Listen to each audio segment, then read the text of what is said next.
ഈശോ മിശിഹായ്ക്ക് സ്തുതിയായിരിക്കട്ടെ. ഒരുപാട് അവഗണനകൾ മൂലം ക്ലേശിക്കുന്നവരാണോ നിങ്ങൾ? നമ്മളെ ഏറ്റവും സ്നേഹിക്കുന്നവര്, നമ്മുടെ പ്രിയപ്പെട്ടവരെന്ന് നമ്മൾ വിചാരിക്കുന്നവര്, അവര് പോലും നമ്മളെ ഒന്നും മാനിക്കുന്നില്ല, നമ്മളെ വേണ്ട പോലെ ഒന്നും പരിഗണിക്കുന്നില്ല എന്നൊക്കെയുള്ളൊരു തോന്നല് ഉള്ളിൽ കൊണ്ടു നടക്കുന്നവരാണോ?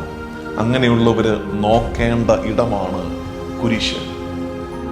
ഉപേക്ഷിക്കപ്പെട്ട കല്ല് മൂലക്കല്ലായി തീരുകയും ആ കല്ല് ലോകം മുഴുവനുമുള്ള രക്ഷയുടെ നാമമായി തീരുകയും ചെയ്ത കാഴ്ചയാണ് നമ്മൾ കുരിശിൽ കാണുന്നത്.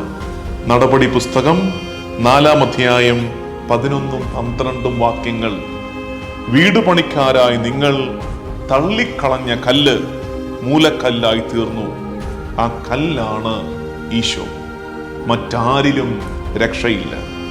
ആകാശത്തിന് കീഴെ മനുഷ്യരുടെയിൽ നമുക്ക് രക്ഷയ്ക്കു വേണ്ടി മറ്റൊരു നാമവും നൽകപ്പെട്ടിട്ടില്ല.